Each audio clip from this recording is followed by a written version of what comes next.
Life is not a gentle stroll through gardens. It is a brutal arena. Every man and woman is a contender, clawing for meaning, battling for mastery.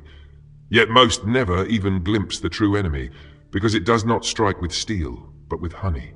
Lust, this is the assassin that robs kings of their crowns, philosophers of their clarity, warriors of their fire.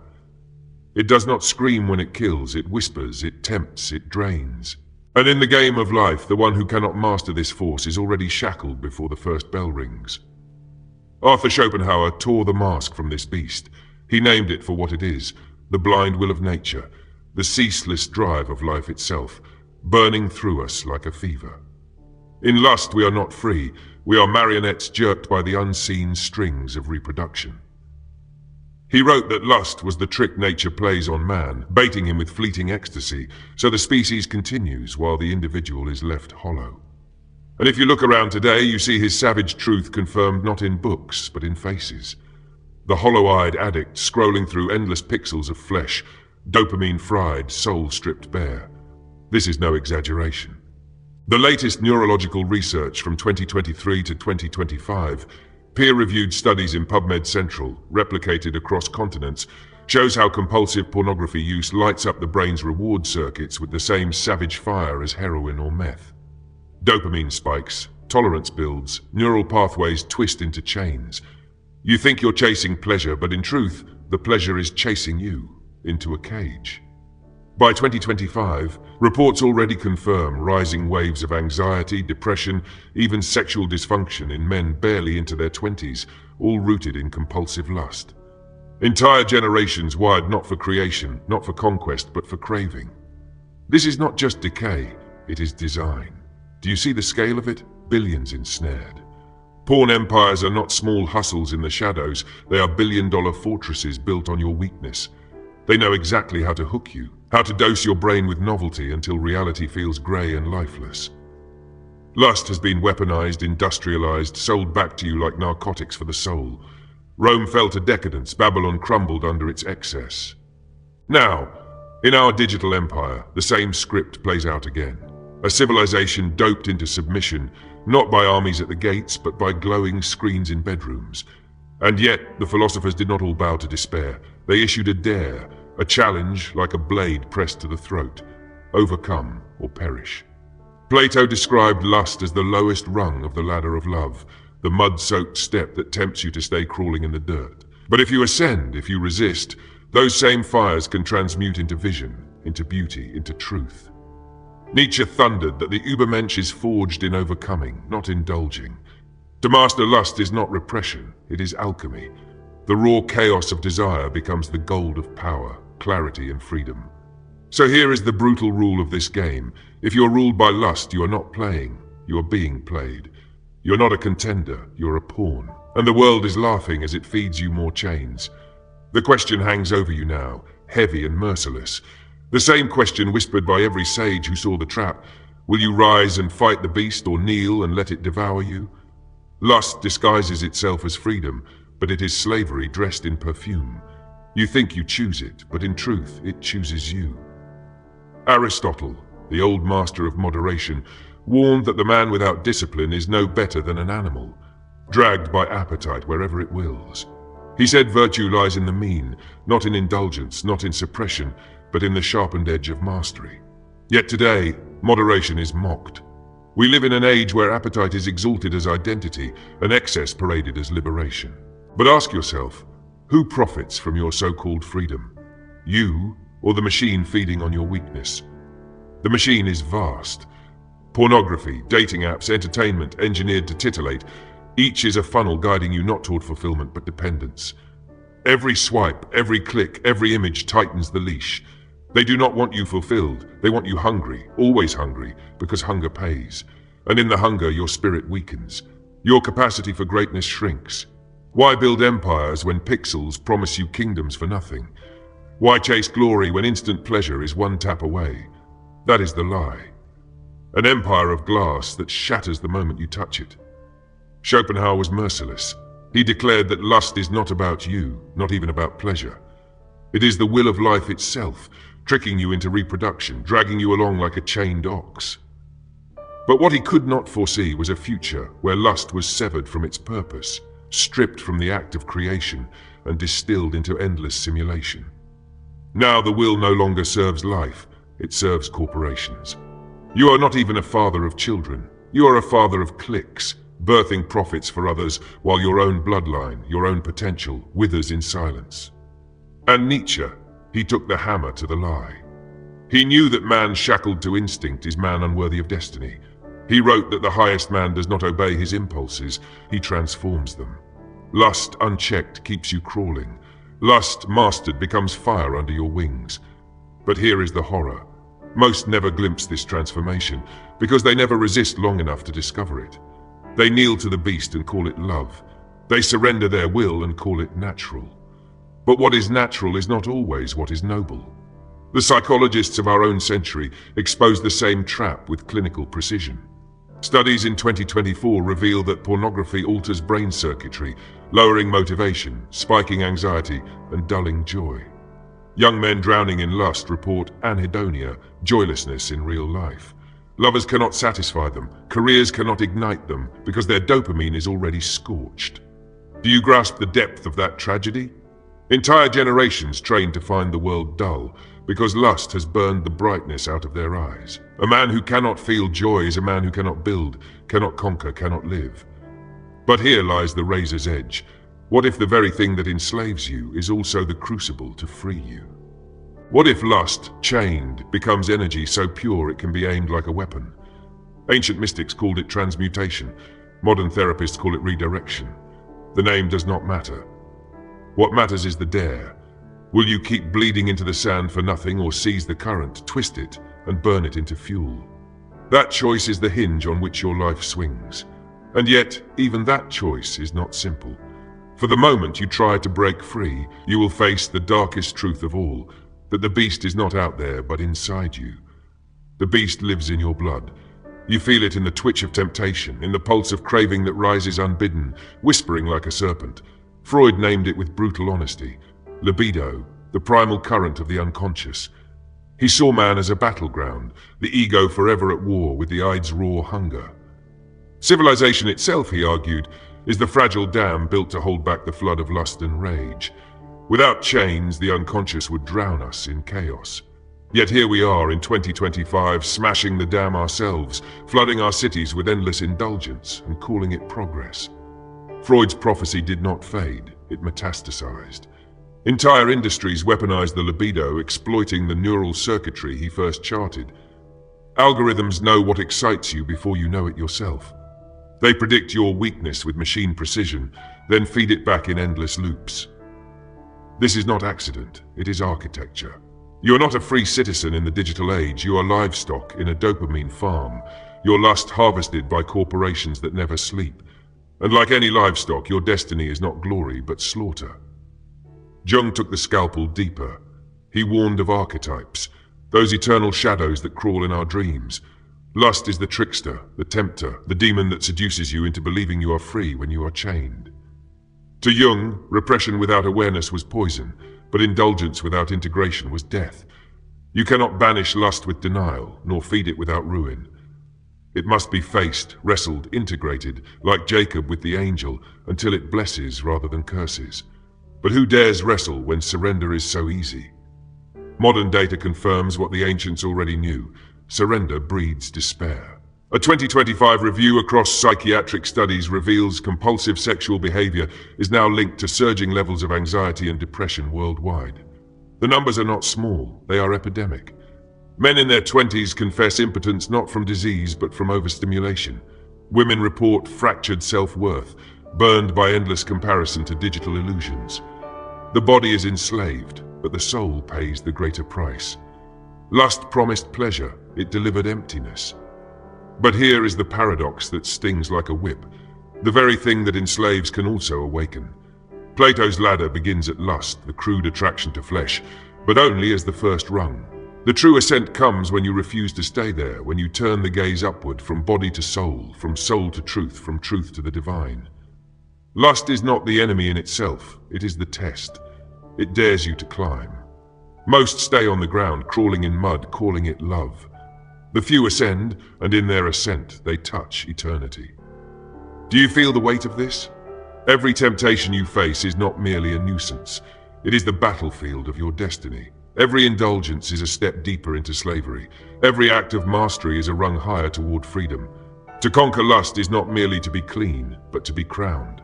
And yet this crown is not handed freely. It is won only through fire. The fire of discipline, the fire of suffering, the fire of turning away when every nerve screams to give in. And the question hangs like a noose. If lust is the oldest, most cunning of traps, then what weapon can possibly cut its throat? The weapon is forged not in comfort, but in war with the self. To master lust is to pick a fight with your own nervous system, with the very chemistry of your brain. This is no metaphor. The latest neuroscience hammers it home. Compulsive lust rewires the dopamine pathways just as cocaine or heroin do. Studies in 2023 and 2024 show porn users exhibit tolerance, needing more stimulation for the same hit, desensitization to real intimacy, and withdrawal symptoms when they try to stop. This is not weakness of will alone. It is hijacking at the molecular level. You are not failing because you lack virtue. You are failing because your brain has been hacked. But hacks can be reversed. Neural pathways are not chains of steel. They are trails in the forest. Walk a new path long enough, and the old one fades. This is where psychology sharpens its blade. Cognitive behavioral therapy, refined in Mayo Clinic protocols as recent as 2023, retrains the mind to recognize the trigger, disrupt the thought, and redirect the craving. Action, reflection, correction, again and again until the wiring bends back toward freedom. Acceptance and commitment therapy, in trials stretching from 2016 through 2025, shows staggering success rates. Up to 92% of participants breaking porn addiction by learning not to fight the urge head-on, but to let it pass like a storm cloud without surrendering to its reign. Science confirms what sages always preached. Mastery is possible, but it demands discipline sharper than steelness, sneered at by skeptics as soft meditation now shows in 2024. Springer studies a 40% slash in cravings when practiced with rigor. Why? Because mindfulness rewires attention, teaching the brain to step back from the surge of lust rather than drown in it. Ancient monks called it watchfulness. Soldiers of the spirit called it vigilance. Neuroscientists now call it prefrontal activation. Different words for the same war. The man who can observe his urge without bowing to it has already begun to chain the beast. And yet, even these weapons are not enough if wielded without fire. Technique without philosophy is like armor on a coward. You must know why you fight. You must believe that to kneel to lust is not just weakness, it is betrayal of your destiny. Nietzsche roared that man must become what he is by overcoming what he was. Lust is the weight that keeps you crawling. Overcome it and you rise, not as a saint floating in clouds, but as a warrior forged in fire, more dangerous, more alive than the hollow-eyed billions who bow at the altar of impulse. But here is the truth that terrifies. The war is not only personal. You are not fighting your urges alone. You are fighting an empire built to profit from your surrender. Corporations, governments, algorithms, all weaving nets to keep you lustful, distracted, docile. They do not want you disciplined. They want you sedated. They do not want you rising. They want you scrolling. If you break free, you do not merely save yourself. You spit in the face of a system that feeds on your chains. So ask yourself, are you ready for that rebellion? Because when you say no to lust, you are not just denying yourself, you are declaring war on an entire civilization engineered to keep you weak. And war, my friend, always demands sacrifice. Sacrifice, the word most men fear, yet the word that separates the crown from the crawling. To overcome lust is not a trick, not a life hack, not a three-step program. It is sacrifice. You will bleed comfort. You will burn false pleasure. You will face nights where your body howls like a caged wolf. And that is the point. For only in sacrifice is the will sharpened. Only in resistance is the soul tempered. Every moment you deny lust, you forge steel where once there was rot. Look back at history. Great empires did not fall because of enemies without, but enemies within. Rome rotted long before the barbarians entered her gates. Luxury devoured discipline. Decadence drowned virtue. Lust was not entertainment, it was execution. Gladiators bled for crowds too weak to fight themselves. Courtesans ruled senators, emperors poisoned by their own indulgence. Do you think our age is different? It is worse. For Rome's orgies were bound by walls, but ours flow through every screen, every feed, into the eyes of children, into the minds of kings. Decadence industrialized, lust mechanized, weakness globalized. The fall is not coming, it is here. And yet, in every collapse there are survivors, men and women who refuse to kneel. They are remembered not because they joined the mob, but because they stood apart. They burned with what Nietzsche called the will to power, the audacity to forge greatness from fire. He warned that most will remain last men, content with comfort, blinking into screens, muttering, "We have invented happiness," as their souls rot. But the few, those who master themselves, ascend as Übermenschen, not superhumans of fantasy, but humans who refuse slavery to impulse. Modern science again echoes what the philosophers thundered.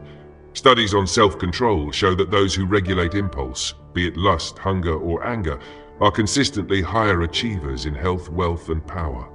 The marshmallow test of old, once mocked, has been vindicated. Those who resist for greater rewards later dominate those who consume immediately. Lust is the ultimate marshmallow, sweet, instant, hollow. And most of mankind is failing the test hourly, endlessly. But you are not most, or you would not be listening still. You are one who suspects there is more than the mud of indulgence. Aristotle's iron law remains. Moderation is not about weakness, it is about weaponization. To channel lust, not be devoured by it. To feel its fire, but ride it, like a warrior rides a wild horse. When mastered, lust becomes vision, ambition, the surge of creation itself. The same energy that enslaves billions can fuel the making of books, empires, revolutions. Plato saw it, desire transmuted into beauty, into truth, into divine ascent. But only if you climb, only if you refuse the swamp. So the question stabs you again, sharper than before. What will you sacrifice? Will you trade the false ecstasy of the screen for the dangerous ecstasy of creation? Will you endure the hunger that makes you strong, or glut yourself on the feast that makes you weak? The arena is set, the crowd is roaring. Lust stands across from you, grinning with bloody teeth. And just as you brace to fight, you realize this beast is not simply outside, nor only inside. It is society itself, wearing your own face. Society itself has become the brothel. Lust is not an accident of culture, it is the culture. Advertising sells not products, but bodies. Music pumps not rhythm, but sex. Films and shows parade desire as destiny, conquest as consumption. Even politics laces itself with scandal, because lust is the common tongue of a people too weary to speak of virtue. This is not new, but it is perfected. Big tech has woven lust into the very circuitry of daily life. Every scroll, every feed, every flashing image is designed to spark that primal pulse. You are not living in freedom. You are grazing in a digital harem. Ask yourself, who profits from your weakness? The answer is written in profit reports, not philosophy. Pornhub's billions, dating app empires swelling year by year, tech conglomerates building predictive models to know exactly what seduces you. You are data. You are dopamine harvested, packaged, and sold. They do not care if you collapse, if your relationships wither, if your soul erodes, so long as you click again. This is not conspiracy, it is capitalism with lust as its currency, and the more you indulge, the richer your masters grow. Schopenhauer would spit fire if he saw it. He claimed lust was nature's cruel trick to propagate life. Now it no longer even serves that purpose. Lust has been severed from reproduction. Children are not born, only profits. The will that once chained man to the species now chains him to servers and shareholders. It is not survival of the fittest, it is survival of the weakest, the most distracted, the most addicted. A civilization ruled not by strength, but by algorithms of appetite. And Freud's shadow looms darker still.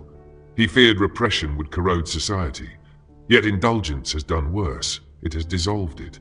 Communities fracture as families collapse under infidelity and addiction. Individuals drown in private pleasures, unable to form bonds in flesh and blood. And beneath it all, the libido, unchained and untrained, drags us into collective decay. Freud thought neurosis would come from denial. But our plague is not denial, it is saturation. An entire civilization sick on too much desire. But there is a crack in the machine, a truth it cannot erase. Societies collapse under decadence, but individuals can rise above it. Rome fell, but Marcus Aurelius wrote his Meditations in the heart of its decline. Greece decayed, but Plato built philosophy in the ruins of Athens. The test is not whether society resists lust. The test is whether you do. And if you resist, you do not merely save yourself, you stand as rebellion incarnate. Do you understand what this means? Your war against lust is not a private skirmish, it is a revolution. Every time you say no to temptation, you are spitting in the face of empires, of billion-dollar machines, of civilizations bent on your submission. Every refusal is a raised fist, every victory a declaration of independence. You are not just conquering yourself, you are declaring war against the world that profits from your weakness. But war is not won by defiance alone. To overthrow an empire, you need strategy. You need weapons sharper than desire itself, and those weapons are waiting, hidden in plain sight. Weapons. Without them, you march naked into the jaws of the beast. With them, you stand like a soldier in the storm. The ancients carved the first blades, self-mastery, discipline, philosophy. But now, science sharpens them anew. The mind is plastic, it bends, it rewires, it reforges. This is not poetry, this is fact. Neuroscience has proven what mystics intuited. The brain reshapes itself with every choice. Every time you resist lust, you etch new grooves of strength. Every time you surrender, you deepen chains of weakness. Victory and defeat are not abstract. They are carved in the very tissue of your brain. Cognitive behavioral therapy wields this truth with ruthless clarity. Identify the thought, challenge it, redirect it. You are not your craving. You are the general commanding it. Reframe, restructure, resist, until the craving is no longer master, but messenger. Acceptance and commitment therapy sharpens the strike further. Do not fight the urge head-on, for struggle feeds it. Observe it. Let it roar, let it pass. You stand still, unbowed, until it evaporates like smoke. The data is unflinching. Across studies from Utah State University, AC crushed compulsive pornography chains in over 90% of cases. Not theory, proof. But therapy alone is not enough without fire in the belly. This is where mindfulness becomes more than relaxation. It becomes warcraft. Not sitting in lotus chasing peace, but standing guard at the gates of your own mind. Studies from 2024 confirm cravings drop by nearly half when mindfulness is practiced with intensity. Why? Because attention is a blade. Aim it and the beast shrinks. Scatter it and the beast devours. Mindfulness is not passive, it is vigilance. You are the sentinel, the watchman in the tower, refusing entry to the enemy. And then comes transmutation, the philosopher's stone of lust. Plato hinted at it, desire that climbs from body to beauty, from beauty to truth. Nietzsche thundered it, instincts not killed, but harnessed. Modern psychology affirms it. Redirect energy into creation, into art, into ambition, into conquest. Lust is not annihilated, it is transformed. The man who masters this alchemy does not become empty, he becomes unstoppable. His hunger, once wasted, now fuels revolutions. His cravings, once chains, now wings. Do you see the stakes? You can rewire your brain, not in months or years, but in every single decision. Each choice is a sword stroke, each victory a scar that strengthens, each refusal a step higher up Plato's ladder, away from the mud toward the fire of transcendence. You are not condemned to crawl, you are called to climb. But climbing is not for the faint of heart. For the higher you rise, the more violently the beast resists. And in that resistance you will face the final and most brutal truth. Lust is not conquered once. It is conquered daily, hourly, endlessly. The war never ends. And the question that remains is this: will you tire and collapse back into chains, or will you fight without end, until even the gods take notice? The gods do take notice, not the deities of temples, but the gods within your own soul. Every culture spoke of them. Jung named them archetypes, eternal figures in the psyche. When you bow to lust, you awaken the archetype of the slave, the trickster, the eternal child who cannot bear responsibility. But when you overcome, another awakens, the warrior, the sage, the king. These are not fantasies, they are realities of character. Each choice carves you into one or the other. Every indulgence shrinks you into the archetype of weakness. Every triumph crowns you with the mantle of greatness. And yet most men never see this battle. They think it is private, hidden, harmless. But no addiction is private, no weakness is hidden. What begins in secret ends in ruin. Marriages collapse. Families dissolve. Empires of potential burn to ash before they are built. By 2025, reports are screaming it. Porn addiction is not only rewiring individuals but destabilizing society. Anxiety, loneliness, fractured relationships, skyrocketing divorce, all traced like blood trails back to the same poisoned source. Lust is not entertainment, it is erosion. A corrosion of spirit, of body, of civilization itself. History hammers the warning again. Babylon rotted in indulgence. Greece fell to decadence. Rome drowned in its own excess. Do you think we are immune? We are worse. Their lust was bound by walls. Ours is infinite, digital, unending. They gorged in palaces. We gorge in silence, alone, in glowing rooms. Their collapse was visible. Ours is silent, invisible, creeping like rot through beams of wood until the structure caves. And when it caves, men will ask what killed us. The answer will not be war, not famine, not plague. It will be lust, trivial, mocked, dismissed, but lethal. But here is the defiance. Collapse need not claim you. Empires may fall, but individuals can rise like fire from the ruins. The Übermensch does not wait for a healthy society. He becomes health in a sick society. He does not wait for culture to redeem him. He redeems himself, and in so doing becomes culture's only hope. Lust is the test of your age. It is the trial by fire. And if you conquer it, you stand not only apart but above. You become a standard, a signal fire, a living proof that man is not doomed to crawl. The battlefield is clear, the weapons are known, the stakes are infinite. The only question that remains, the one that burns through time and history, is this. When the final temptation comes, and it always comes, will you stand or will you kneel?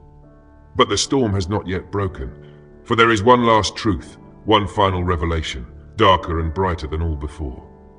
Here is the final revelation. Lust is not only your enemy, it is your initiation. Every civilization has its rites of passage, trials where boys became men, where men became warriors, where warriors became kings.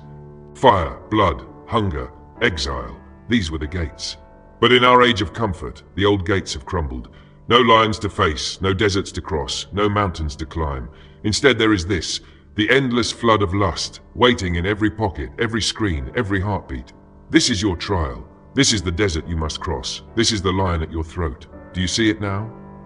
Overcoming lust is not about morality, not about piety, not about impressing society. It is about survival, about sovereignty, about seizing the only crown worth wearing, the crown of your own soul. When you chain the beast, you discover something shocking. Beneath lust is not emptiness, but power. The same energy that once enslaved you becomes fuel for creation, for conquest, for love not poisoned by need, but sharpened by freedom. You are no longer dragged by appetite. You ride it like lightning. Schopenhauer called lust the blind will, enslaving man to nature. Yet when mastered, it ceases to be blind, it becomes vision. Nietzsche declared that overcoming desire is the forge of the Übermensch. Freud warned of the libido's shadow, but Jung revealed its light, the archetype of the king, the creator, the hero, born when temptation is faced and mastered. And modern science, cold and clinical, now confirms the same. Mindfulness rewires, therapy reforges, discipline transforms. This is not myth, it is reality, proven in studies, lived in lives. And yet, truth alone will not save you. You must choose. The choice is always now, never later. Later is the lie lust whispers, later is the leash tightening. The only time you own is the moment of temptation, and in that moment you declare who you are. Slave or sovereign, pawn or player, last man or Übermensch. So I leave you with the final brutal law of the game of life. Lust will come for you until your last breath. It will whisper in youth, rage in manhood, linger in old age. You will never kill it, but you can chain it. You can ride it. You can make it serve you instead of consuming you. And if you do, if you rise above the swamp where billions crawl, then you do not merely play the game of life, you win it. The dare has been issued since the dawn of time. Plato dared you to climb. Aristotle dared you to master. Schopenhauer dared you to defy the blind will. Nietzsche dared you to forge yourself anew. Freud dared you to face your shadow. Jung dared you to awaken the king within. And now, in the silence of your own struggle, the dare comes again, sharp as a blade at your throat. Will you overcome, or will you kneel? Because in the end, the game has only two outcomes: victory and life, or surrender and death. The assassin is waiting. The choice is yours.